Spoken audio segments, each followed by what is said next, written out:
Audit Committee of Myrtleville County Borough Council here on 9/11, 9th of September 2023.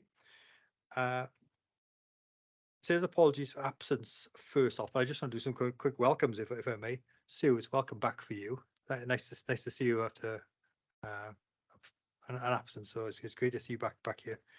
Other people in attendance today, the usual suspects rather in terms of our audit team, and a pretty full house with one exception. I think the exception was Councillor Claire Jones, who may turn up.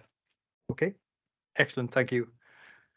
Item 2 is declarations of interest. Anyone got any declarations of interest to raise? Councillor Carter? Yeah, thanks, Chair. I've got a declaration of interest. Just to notify you that I need to leave by about 3:20 today. Sorry. We'll see how far we can progress.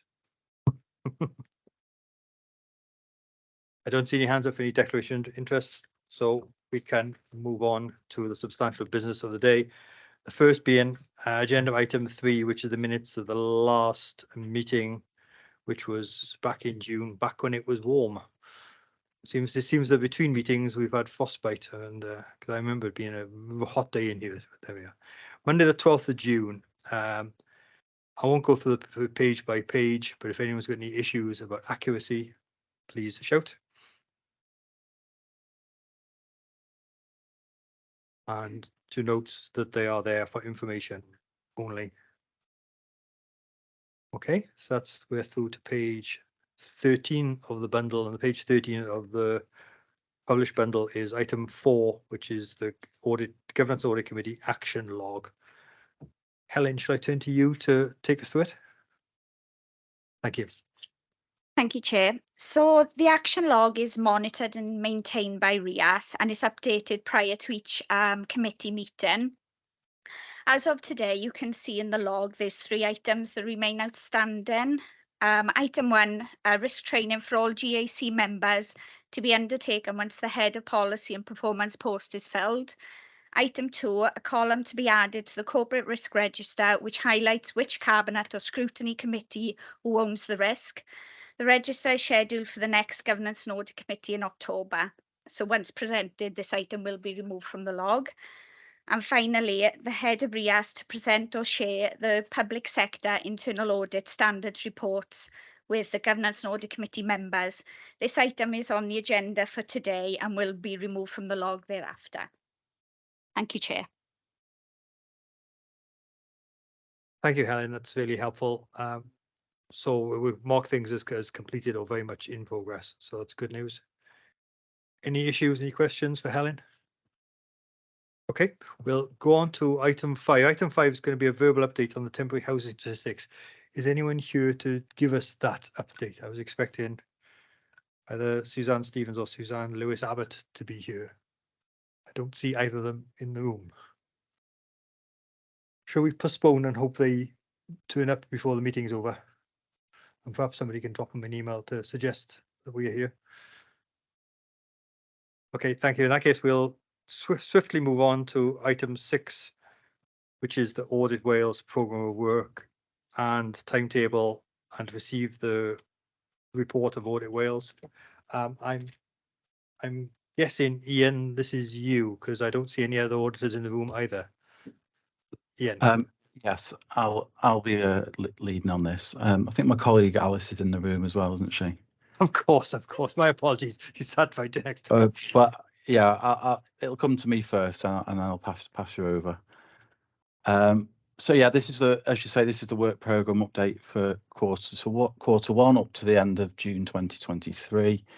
So it covers the position for our financial audit work, our local performance audit work, local government studies, ESTIN and CIW.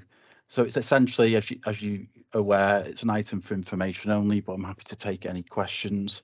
Depending on the nature of the project, I might have to take those questions back and liaise with a different team before coming back to you. But for the local performance audit work, I can give you updates on the projects up to the present day, where the status has changed from what is set out in the update before you. So the report on use of performance information with a focus on service user feedback and outcomes, that's currently going through the clearance process with the council. Also going through the clearance process with the council at the moment is the setting of wellbeing objectives report and the digital report. We haven't lost sight of the capital programme management piece of work. We're likely to do some work on that as part of our 23-24 work, but we'll confirm that in due course and give you more specifics around that. So yeah, as mentioned, I'd like to hand over to my colleague Alice from Financial Audit, who will talk about the position with the Financial Audit. Thanks. Thanks, Ian. Yeah, just taking the opportunity as well to introduce myself to the council. I'm the new audit manager for Financial Audit, taking over from Alison Butler, who's retired, and before that from Helen Goddard.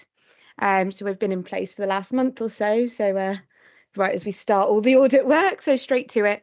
But yeah, lovely to meet you all, and I hope to work with you closely in the future. So just a very quick update then on the financial audit work. We have started the financial audit for this financial year. We are doing things slightly differently this year in that we're running the planning work straight into the final audit work as we look to implement the new auditing standard that we've had to comply with this year. Hopefully you've been briefed on that in previous meetings. So the work's ongoing and it's progressing well. And we're currently on track to finish the work and be able to present to this committee the ISO 260 and have the sign off by the end of November, which is in line with the statutory deadline. I will caveat that with that is presuming we don't run into any major problems that will hinder the audit progress. But at the moment, we're progressing well. So hopefully we'll be on track to meet that deadline. In addition to that, we have started some of the grant audit work. So the audit of the NNDR grant claim and the teachers' pension grant claim. So those are both well underway now. And we will be starting our housing benefit audit work towards the back end of the year. No firm dates yet, but hopefully before Christmas. So yeah, that's the update. Nothing more to add really. But like Ian says, I'm happy to take any questions at any point as part of this update. Thanks. Thank you, Alice, and apologies for not spotting you out of the corner of my eye. On financial audit, then you mentioned sign off by the end of November. Just in terms of the scheduling of meetings, we don't have a governance and audit committee meeting in November. Yeah. So we'll have to work with you as to what a suitable time would be, and we'll have to organise a special governance and audit committee for sometime mid to November, I guess, to work for that. Yeah, Steve and I have had discussions about what a suitable timetable will be for that. So we're aware that we haven't quite got the right dates in the diary to meet that. But yeah, it's something that we'll get through, I'm sure, and get through the committee process. Okay, excellent. Thank you. I'll throw it open for questions. But while others are thinking, I'll just throw in the one about going concern. Obviously, as part of the financial audit work, you'll be cognizant of Birmingham Council, and there's another authority in England who have declared themselves bankrupt in the last week or so. Is that something that's becoming more of a concern, and do you do those kind of checks as part of the financial audit? Yeah, we keep abreast of all the news, both in Wales and across the rest of the UK. So it has come to our attention, and concerns with Birmingham and other councils. As part of our standard audit approach with Audit Wales, we always look at the going concern of the council and make our evaluation as to whether that is a going concern. It's a very rigorous part of our audit work. So we'll just continue to do those tests that we've done in the past. But yeah, it's interesting in the news at the moment with so many difficulties across the border. Thank you for that. You mentioned the new auditing standard, which has changed the way you do work. I know is ISO 315. In that asks you to identify significant risks for the authority. In the planning work you've done thus far, has anything particular struck you that you perhaps didn't spot in previous years that you could flag with us? Yeah, we will be bringing, just on that point, a more detailed audit plan, I think, to the next committee meeting, which will outline the risks that we've identified through our planning work. So I'll be able to give you a more detailed explanation when we bring that report to you. But the planning work, as I said, is progressing at the moment. To date, there are no new risks to the council that we've identified, but it will focus the audit work that we undertake as part of our final audit onto those riskier areas, which is, I guess, the whole point of that standard is making sure we're more risk focused. So without any other specific questions, we'll bring that update to you in the next meeting. We can talk about the detailed risks at that point, if that's okay. Yeah, thank you, Alice. That's really helpful. Just to get my head around the concept of receiving a planning audit after the audit, planning report after the work has actually started. Is this a glitch in terms of timetables this year? Because usually we'd receive that report on what you're going to do before you start doing it. Mm-hmm. It is so we have brought one audit plan to you already. So this year is the first year where we will give you an initial audit plan and then a more detailed plan. So yeah, you've had the one, and the second one will come to the next meeting. It is a quirk of this year with the new approach, taking a little bit of time to embed itself. You know, I say we've started the final audit work alongside the planning, but it has been more focused on the planning work. And so we'd hope that next year we'll kind of return to a more usual timetable in that respect. But I don't see any issues with that work progressing alongside the final audit work as well. Thank you, Alice. That's really, really helpful. Turning, if I may, to the performance area, the one thing that caught my eye, it's actually just a hook to ask the question, really. Ian, in the list of work that's planned is building safety. And again, we can't but help notice the news in recent weeks about the rack in public buildings, schools, etc. Is that a piece of work you're going to be doing? And I guess a more wider question to any of the officers here, and I guess look at Steve, I suppose. Has a piece of work been done to look at A, our schools, and B, our other public buildings to check whether there are any possibilities of it existing in our buildings? So Ian, more widely, and then perhaps we can narrow it down to issues of Bertha. Ian. Well, that report, the building safety in Wales, it has been published. I can put the link in the chat if that helps, or send it to you separately. So that report has been published on our website. I wasn't part of that review, but if there was anything pertinent to that review that you wanted to know about more detail, then by all means let me know, and I can liaise with the team on that. Okay, thanks, Ian. Perhaps if you could send the link out to members, that'd be helpful. So yeah, I'll do that. I'll do that after this meeting. That's no problem. Okay, thanks. Do I look to Steve to see if he's got any answers? Yes, if I could add there, Chair, is it's just to do with our schools. We just have had a review of our schools and everything is fine. I'm across all our schools. We're currently looking at a review of all the rest of the estate, and that is ongoing as we speak. But apart from the schools are concerned, they're all fine. And that's really positive news. I'm just looking at this building. This building is probably post-back, isn't it? This is a 90s building. I don't think they were doing it then. Okay. Well, again, if you can keep us posted on the outcome of the review, but that's really positive to know none of our schools are affected and our kids can go to school. Terrific. Thank you.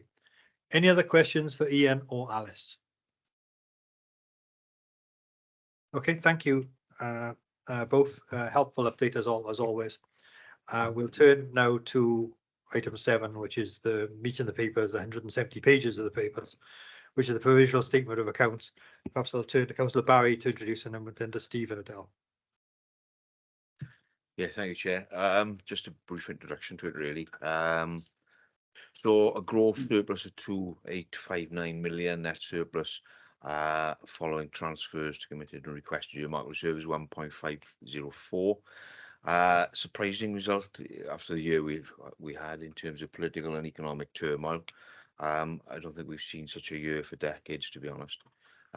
Testimony really to all work by executive, corporate leadership team, every member of this authority, and every member of staff, those currently here and those who have perhaps left the authority. And to everyone, I say thank you for a tremendous performance by all. Briefly with our governance statement, opinion of general compliance issues within the governance statement. No surprise to anybody, we're still looking at all of those issues and working to sort of improve the position. The only other thing, Chair, is to say that was Steve's last full statement of accounts. So thank you, Steve, for the work you've done over the years for us. And at that point, I'll hand you on to Steve. It's always a thank you subject to audit at this stage. Steve. Okay, thank you, Chair. And thank you, Andrew. And this, is if you can see as well, is that the annual statement of accounts is included as Appendix A, but I'll just focus on the actual executive summary, which is a narrative report, which then accompanies that just statement of accounts. So we're looking at some of the dates to start off with, is that we had to complete the accounts and by the end of July, and we basically met that statutory date, and the accounts were basically signed off by myself then on the 29th of June. And as Alice has mentioned earlier on as well, is that the final accounts now will need to be audited by the end by just end of November for the 22-23 accounts. And it is interesting as well to note, if you refer to paragraph 3.3 of the report, is that in future years, then for 23-24's accounts, then those accounts will need to be certified by the end of October. And then for the audit of the accounts for 24-25, that will then be in line with what's happened over the past number of years. And the accounts will need to be certified by the end of September. So those are some of the key dates. And the accounts themselves have been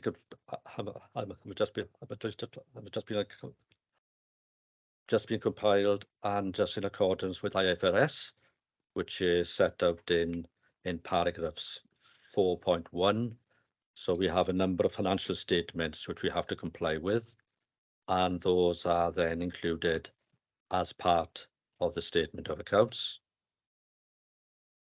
Paragraph 5 then sets out where we've got a number of jointly controlled operations, and those are in respect of Shoalcourt Crematorium, and in respect of the Central South Consortium and the Cardiff Capital Region City deal.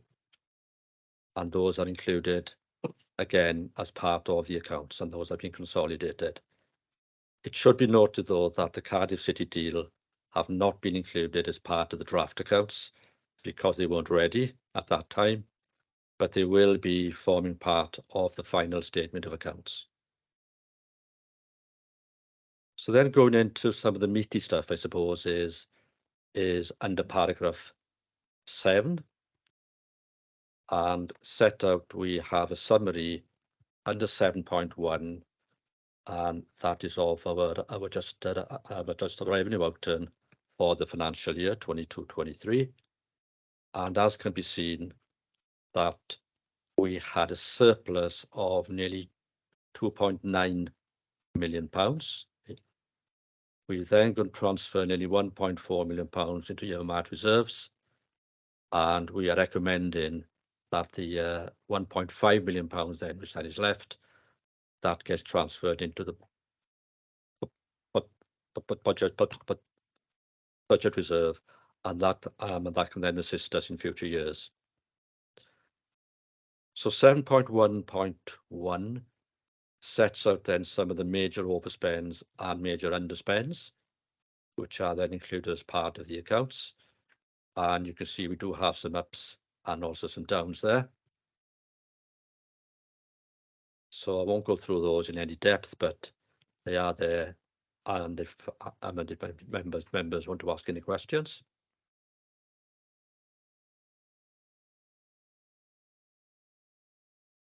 Then if we go on to the top of page 39, that sets out then what we want to transfer and into earmarked reserves for 22-23. So that's that £1.355 million that we indicated earlier.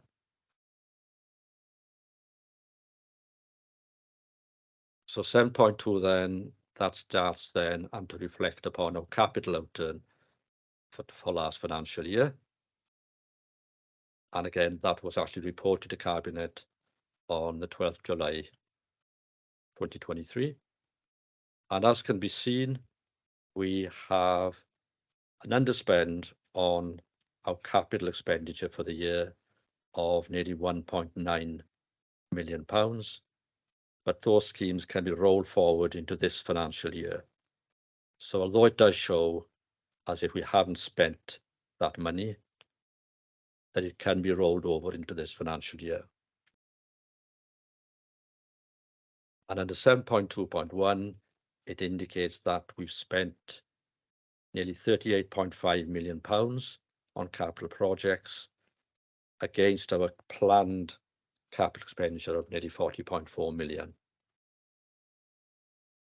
And again, then it gives examples further down on page 40 of some of the major underspends and major overspends for last financial year.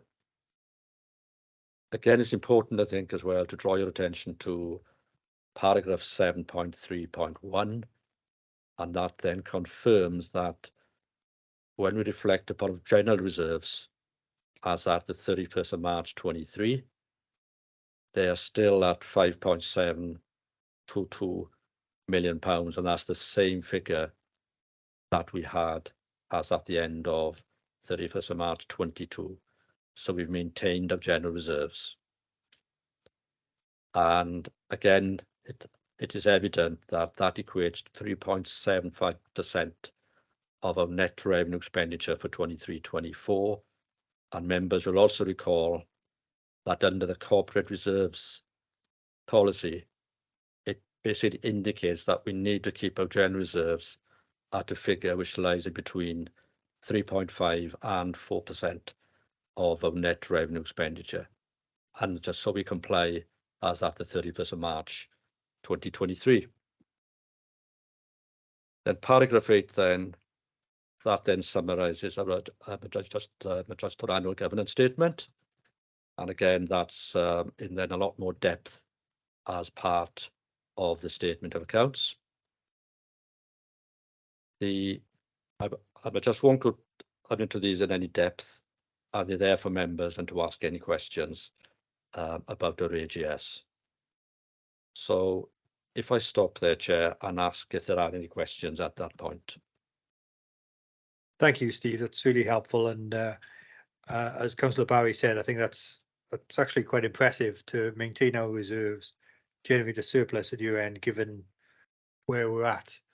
People might even ask, how is it we aren't spending all our money? But I think what you said is money that hasn't been spent is mostly around timing issues, and those earmarked reserves particularly is something money which will be spent in this year for things that didn't get done last year. Is that a accurate characterization?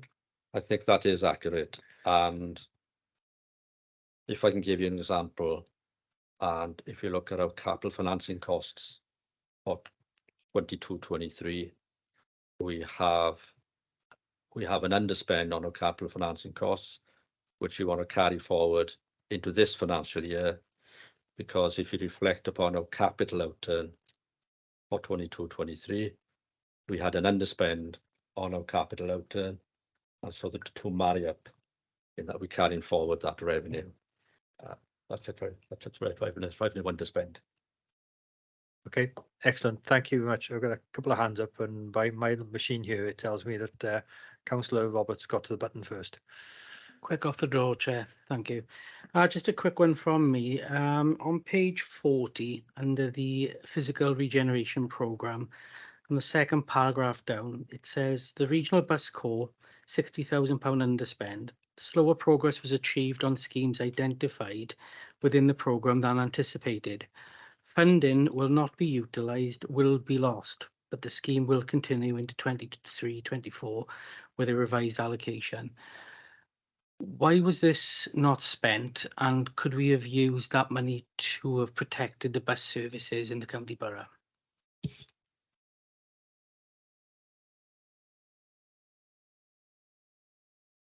Yeah, what's happened there is that the monies can't be spent within that time scale, but as far as we understand is that there be a revised allocation in this current financial year in 23-24, and that will then include what the actual requirement is for 23-24.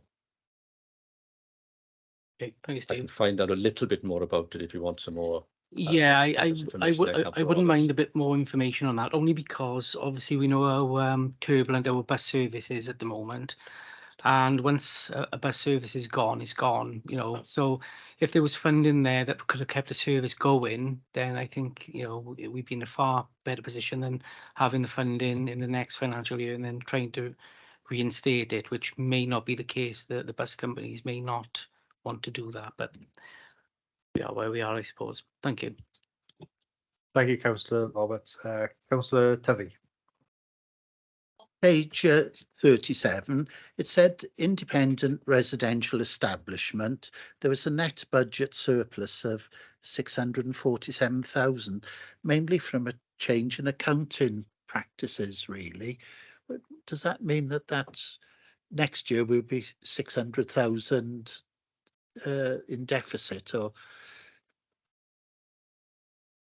Yes, and going forward, we would have included that now as part of the MTFP. And I'm trying to, yeah, that is where people pass away. And it's the case that I'll hand this one over to Del, can answer this one. This was something that was identified in the audit last financial year. So this is a one-off change of accounting treatment, so that it'll be in line with budget going forward. So it doesn't get reversed next year, is the point? No. Okay, that's helpful. Okay.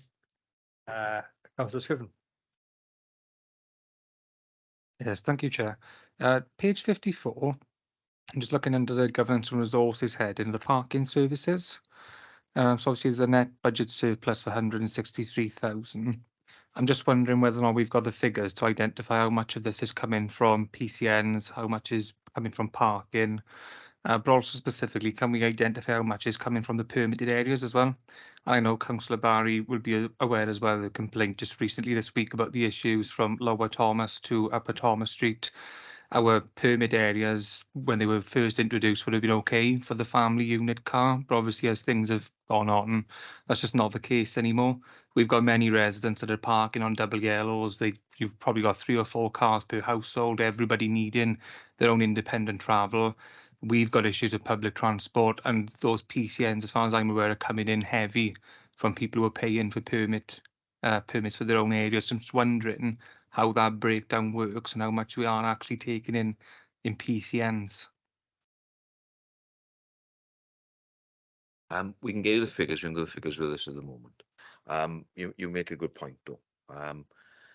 The permitted areas, particularly in town, have been around for some time now. Traffic has vastly outstripped the demand. It is an area we're going to look at. We can't be charging people if there are no spaces left. That needs to be coupled with a change in shift patterns to ensure that we're picking up those who are legally parking. There's a thought in Merthyr, I think, that past 5 o'clock and then on the weekends you can do what you want. We need to change our mentality and make sure that those areas you speak about are maintained the way they need to be maintained. It's a combination of the two, really, but does need to be reviewed. We'll bring a paper on it eventually once we get into the analysis of it all, and we'll bring that back to you at this earliest opportunity. But that's helpful, Councillor Barry. I just wonder whether that's for this committee or whether it's there's an appropriate scrutiny committee that looks at that. We need to just think about that. Yeah, it'll probably need to be an alternative scrutiny committee, won't it? But it's work that's ongoing, so whatever it ends up, you know. But yeah, We'll note it. it's a very fair point, though. Thank you. And last hand I can see is Councillor Carter. Yeah, thanks, Chair. Just quickly, it seems quite amazing to me that we've happened to found all this money now at this stage, especially after going through the budget process setting and all the money we had to save over the last financial year. And I can sit here and say that I chaired several joint scrutiny meetings where we had business cases put in front of us on numerous amount of times and taken away and brought back for various different items. Now, for me, and also when we're looking at this year, potentially setting a lower council tax for residents of Merthyr Tydfil. So can you tell me if any of these items, these 2.9 million roughly savings, could they have been identified 6 months ago? Or would they have been identified and were they in the pipeline then? Or they just all come off the table relatively recently? Yeah, there's part of that is where we had some very, very late income from the Welsh Government, in that we get some grant income, and that came through in February and some of it in March, which was unexpected. Then it's, as we noted earlier as well, there's quite a few of those underspends need to be carried forward into this financial year, because we know that there will be a commitment in this financial year, and hence that's why we got that transfer into earmarked reserves at nearly £1.4 million. That will be committed in this financial year. Then it's in respect of the residual £1.5 million which has been identified. That can be added to the budget reserve, and that will be assisting us in next financial year. So it's not something which is lost, it is something which can assist in next financial year, and that can be used then to offset that just that funding gap which we just currently show. For the rest of it, if you look back to our monitoring reports going out throughout the financial year, we certainly were not expecting a surplus of this magnitude. Even as late as month 11, which is the end of February, we were reporting at that stage, we were not reporting a surplus of this magnitude. So it's obviously as a result of that, yes, we got grant income, we got further commitments which we are going to be incurring this year, but we will be looking at the assumptions within our MTFP as part of the budget setting for next financial year. So that's all wrapped up in that. But it's certainly not the case that we would have expected this level of surplus when the budget was set for this year. Yeah, go ahead, Councillor Barry. Yeah, when we reported the first quarter this time last year, we were predicting a deficit of about just short of 1.4 million. So it was all late on, it came in. I do take your point with the business cases, a real frustration, very difficult year last year, for issues as we've spoken about. There are 6 main areas this year that we want to concentrate on. There's no point in us bringing back the same old business cases. We've done them to death. So what we want to look at over this coming year is procurement, making savings there, commercialization,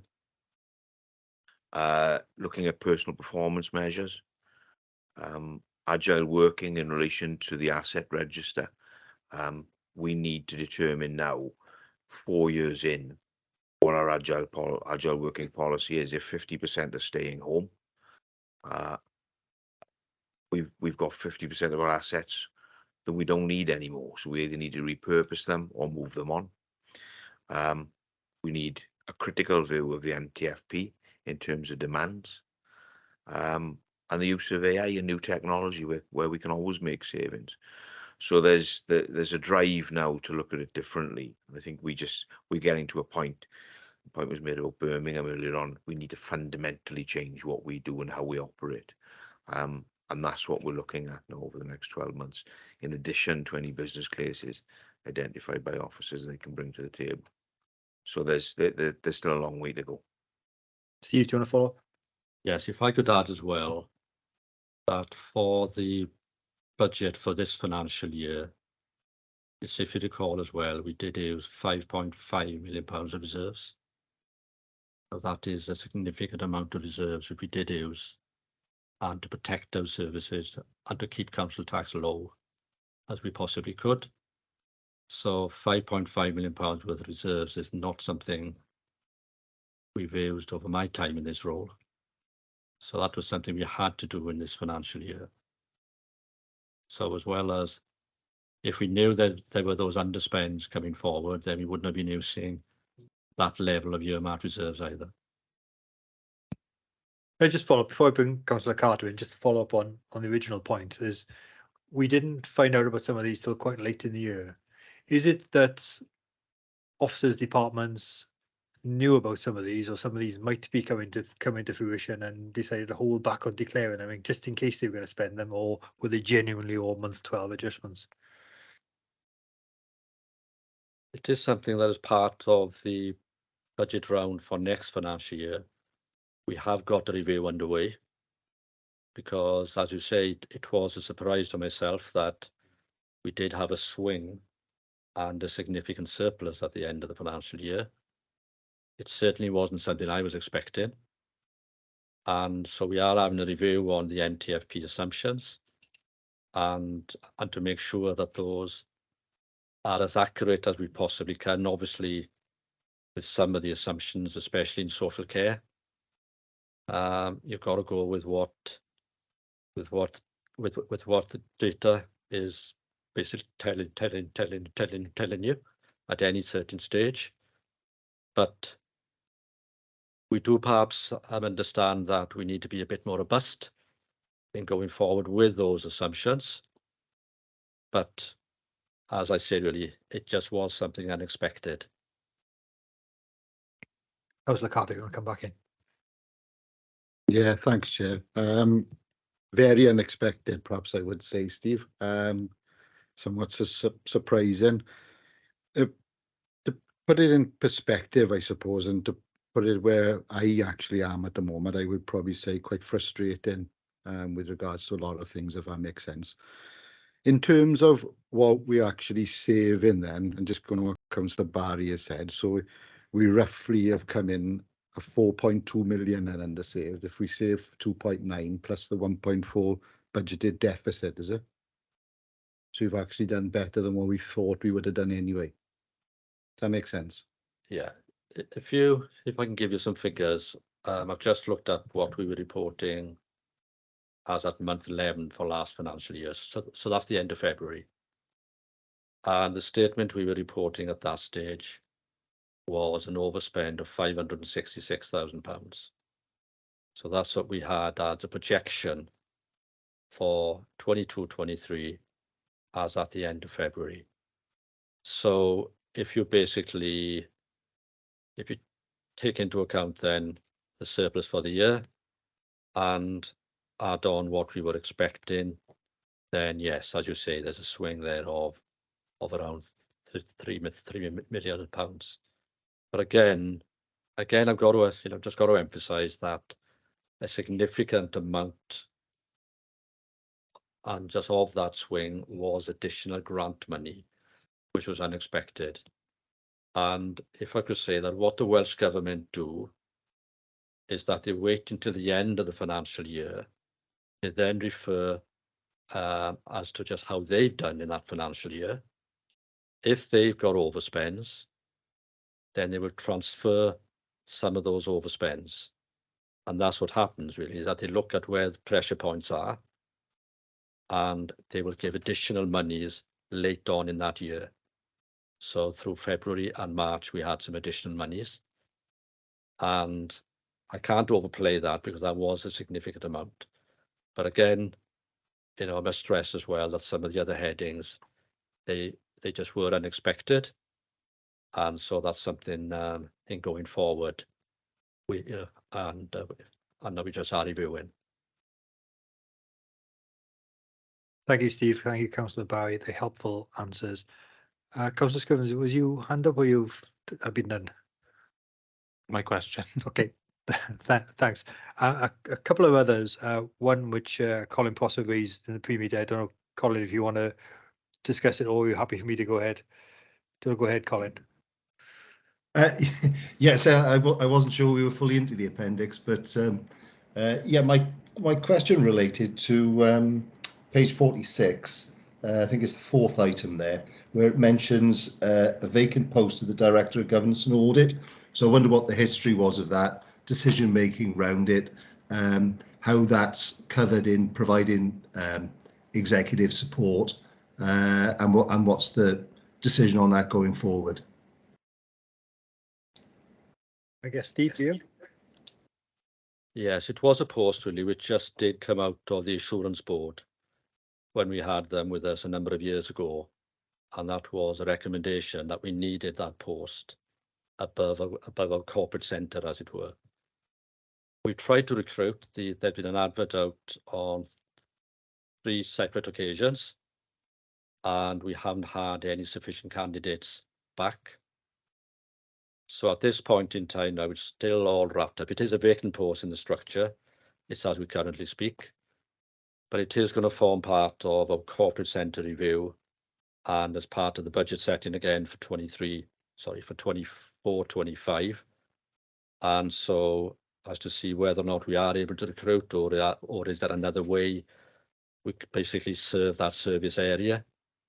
So it's those types of questions are taking place now as part of the review. So as it currently stands, it's in the structure, but it is a vacant post. And just to add to that, really, it's we've gone out. I think it was 3 times now, Stephen. And we've sort of tasked Hannah now at HR and Steve with doing an analysis of it, really, to see sort of pan authority why we are struggling to recruit to that position, and what would mitigate the recruitment issue that we had. You'll know that we've just appointed a new 151 officer to replace Steve, so we are able to go out and recruit on some of these positions. This one we're having particular difficulty with. Is it financial? Is it the remuneration package overall? We need to look at very closely at how competitive we are, and then we'll come back to it. And as Steve says, there may be a change in how we approach the position, or perhaps an approach to where we position our directors in terms of remuneration packages in relation to other authorities. So we are looking at it. We're doing some analysis to try and establish why we're having difficulty there. And once we know, we can bring that back, if we wish to. That's really helpful, actually, because it's obviously if we've tried 3 times and failed 3 times, something's awry, isn't it? So that'd be helpful to understand where we are there. Thank you. Last one from me. If you'll have to scroll furiously now because it's page 144 of the accounts, or page 188 of the whole bundle. And it comes to you'll be pleased to know it's a question for Andrew rather than you, Steve. I guess there's a section there which talks about the HI opinion, and in capital letters across the middle it says that the overall opinion on the adequacy is reasonable assurance. The problem I have is that for a reader who isn't so au fait with audit reports as we all are, people might not understand where that sits in the pantheon of assurance ratings that are possible to get. So people should understand that it's a good rating. It's the second of 4 possible ratings, and it's definitely an above the line rating. And I just wondered whether it needs a little bit of that explanation to be there on the face of the document directly under that, so people understand what that is. Does that sound reasonable, Andrew? Thanks, Chair. Yeah, absolutely reasonable. It's classified in all of the audit reports which we send to committee throughout the year. Something that we just assume members would be aware of, but we can certainly incorporate it into next year's statement. Yeah, it's thinking about the public reading it as much as anything else, and so that's just making sure it's contextualized. But okay, thank you, Andrew. Last question. Perhaps may not be last question. Councillor Carter. Thanks, Chair. Just quickly, it may not be relevant to this committee, but I feel it possibly is, considering what Councillor Barry has just said about Chief Finance Officer. Especially with this committee, there were, lots of rumours as Steve was going, but it would be nice to actually know that an advert had gone out and somebody's been appointed, rather than knowing here today. And I think So due to such an important position, Councillor Barry, this should have been communicated to everybody. Thanks, Chair. Okay, I think that sounds like a valid point. Councillor Barry, trying to come back. Yeah, absolutely. I thought you had been. So apologies for that if that hadn't gone out. I'm yet to meet what's Liam Hull, the new guy. So we'll get it rectified as soon as we can. Okay, just by way of background, I know Liam pretty well. He's Assistant Director of Business Development, I think it's called, in Sport Wales, where I sit on the board, and so I've known Liam for a number of years. So I think it feels like a reasonable transfer over. And the actual handover is early November, I think. So Steve, I think you finish in early November and he starts in early November, so there won't be a gap in the Section 151 responsibilities. Okay, that I said last, but I was wrong. Councillor Roberts. Yes, it's more of a comment really than a question, Chair. It's in relation to Councillor Barry's answer about business cases moving forward. I welcome that approach. I really do, because there's only so many times we can flog the same dead horse when it comes to business cases. Okay, thank you, and that's a very valid point. You've got to be more innovative in terms of finding ways through this. Okay, so we've got the draft accounts with us today, and Audit Wales will do their magic, and we will reconvene in sometime in November to sign off on the accounts. The governance statement, it says here, is for the leader and the chief executive to sign, and we are therefore asked to approve the governance statement for them to sign. So are we happy to do so? Do we need to do a vote or a show of hands? A show of hands would be fine. Okay, excellent. There's an online hand as well. Okay, excellent. Thank you. That's unanimous. Thank you, everybody. We'll move on, and again, this doesn't preclude anybody raising any questions between now. The audit is an ongoing audit, obviously, and it'll go on. We'll have another bite in November. But between now and then, if anyone has issues, of course, I'm sure Steve and Councillor Barry will be more than happy to deal with them. We'll move on to item 8 in the agenda, which is the public sector internal audit standards, PISAS, I've always called them, and the external assessment, which is a 5-yearly requirement. And Andrew, you're going to talk us through the report. Thank you, Chair. Afternoon, members. So this is the external review of the regional internal audit services compliance with the public sector internal audit standards, which we've talked about in committee previously. As part of the public sector internal audit standards across the UK, all internal audit teams, function services operating in the public sector must comply with those standards. They came into force in 2013, and part of the requirement was to have an external assessment of those standards to ensure compliance every 5 years. So as well as doing an annual in-house update, we're required to do and have an external assessment once every 5 years. So that time has come around for the Regional Internal Audit Service, and the Welsh Chief Auditors Group has determined that we would do a peer review, a peer assessment with another Chief Auditor within the Welsh Local Authority Group to undertake the review. So this is the outcome of that review. Hopefully members will agree that this is a good news story. There's very positives coming out of this. The actual assessment was undertaken by the Acting Chief Internal Auditor at Newport City Council, and the full report is attached for your information in Appendix A. This point, Chair, I need to declare an interest as I was part of the assessment team. The regional board felt it would be appropriate for me as head of audit of Newport and Monmouthshire to undertake the assessment, the external assessment of the Regional Internal Audit Service, because I was the only other chief auditor within Wales who had more than one local authority under his remit or her remit. So the assessment was undertaken in conjunction with my audit manager, Donna, who's a fully qualified CIPFA accountant with 16 plus years of internal audit management experience, so well qualified to undertake the assessment on a joint basis. And she's reported in her name, providing the external report to us. That said, there are 305 compliance requirements in the standards, and the Regional Internal Audit Service has complied with all 305.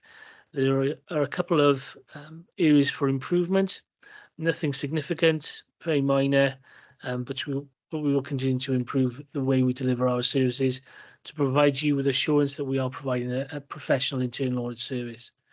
The Regional Internal Audit Service also identified some own areas of improvement, and they're outlined in the actual report, Chair. And on that basis, I'm happy to take any questions. Thank you, Andrew. And this is another place where, in context of everything, because I think the phrase is generally conforms, which might not sound great, but actually this is an excellent result. It's 305 out of 305, and there are two very minor recommendations just to sort of improve on what's already good. So I think this is a terrific place to be in. And again, it's a real sort of support of the Regional Internal Audit Service and the work of auditors in Merthyr. So again, congrats to Andrew and the team in terms of making sure we're doing all the things we should be doing. Looking for any questions or issues for Andrew?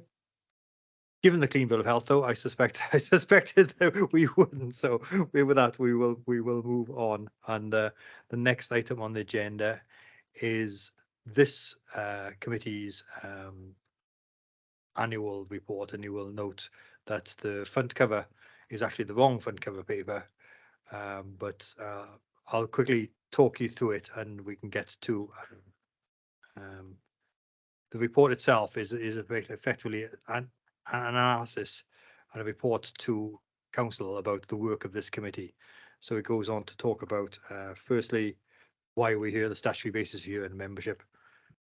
It talks about the work of the committee, oversight of internal audit, external audit, risks and controls, and the annual accounts process. And in terms of that self-assessment of how we think we've done, I think the general review is that this committee has been doing some good work, and there's always more we can do, I'm sure. And but I think it's, again, describes something in a reasonably good place. And again, my thanks to Andrew, who threw together the report. No, didn't more than throw together. He drafted the report, and I've had my input into it. Andrew, is there anything I've missed you want to talk about? No, thanks, Chair, but it is just to note this for draft. So if members do have any comments, we've still got the opportunity to incorporate those before we send it to council. One question from me: if it goes to council, would I be presenting it to council? Because of course I don't usually attend, and neither does my vice chair. In previous years, one of those two people would have been a councillor and would be able to present, wouldn't they?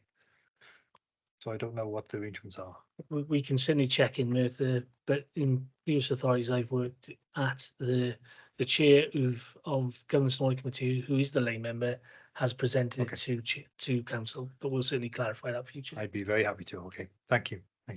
Any issues, any things that you think are factually wrong, anything you want to just tweak on that report? It is draft, and we've got a few weeks, because I think council is this week, isn't it? So it obviously won't go this week, so we'll have a few weeks for the next one. Okay, thank you. Are we all happy to agree that? Yes, okay, nods around the room. Thank you very much. Turn over to item 10, which is the Governance and Audit Committee Forward Programme. We with you, Helen? Oh, sorry, Lisa. Hi.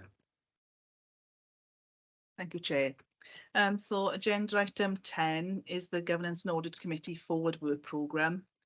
This is a report that we bring to each meeting and ask members to approve. The purpose of the report is to assist committee in ensuring that due consideration is given to all areas of their core functions. So the proposed forward work programme for 2023-24 is attached at Appendix A to the report. And also within the covering report at paragraph 2, shown the items that are scheduled to be presented to the committee's next meeting on the 23rd of October. And there are 11 items in total detailed within the main body of the report. So there's quite an agenda next time. And committee members are asked really just to endorse this schedule, confirm the list of people, and if there's anyone else they would like to invite, or any additional information that they need for any of those items. Yeah, thank you, Lisa. I'm guessing from what we've heard from Audit Wales today, that items 2 and probably 3 won't be coming to the October meeting. That'll probably need to be a meeting sometime in November, won't it? And is not the self-assessment draft report the paper we've just discussed? So that might not be relevant either. Ah, okay, that's all. Sorry, my apologies. That's the Merthyr Tydfil self. I guess we need to be careful with language. That's the Merthyr Tydfil's own performance self-assessment. Okay, thank you. Yeah. Quarterly risks, everything else. Okay, there will be a substantial agenda even with taking out item 2 and 3. Yeah. Anyone have any issues to raise? Then please do that with me and with Lisa as well.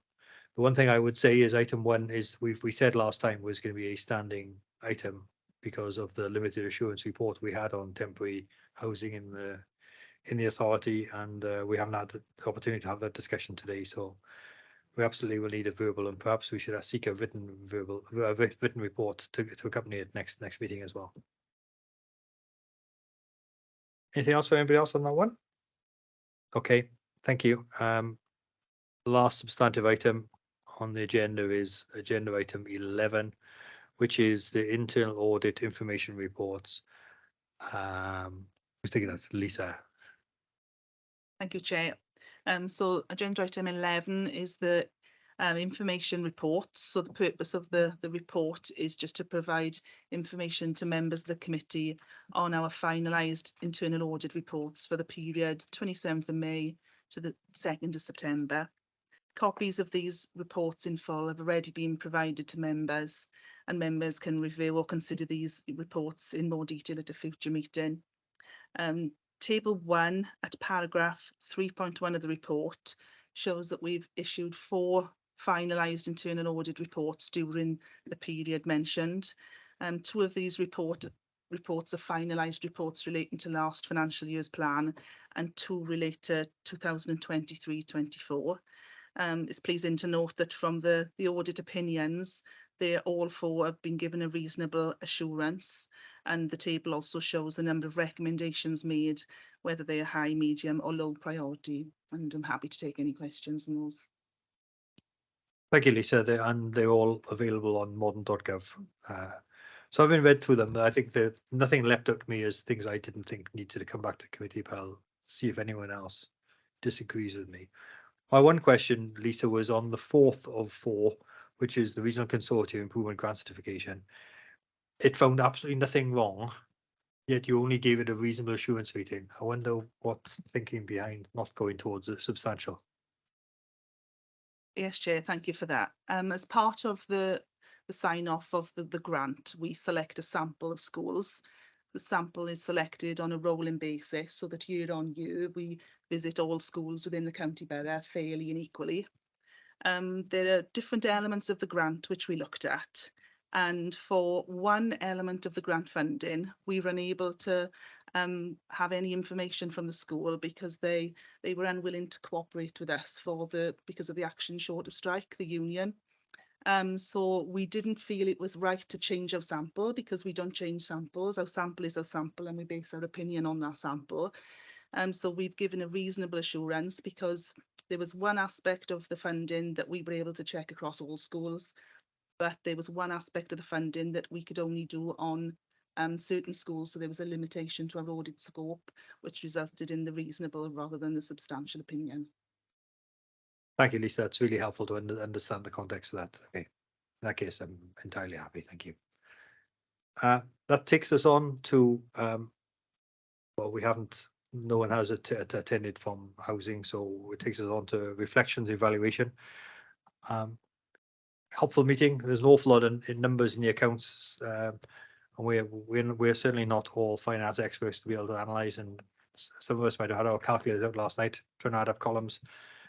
But we'll leave that to the finance team and the Audit Wales. So we'll get a second chance to look at that when Audit Wales bring back their final report on the accounts.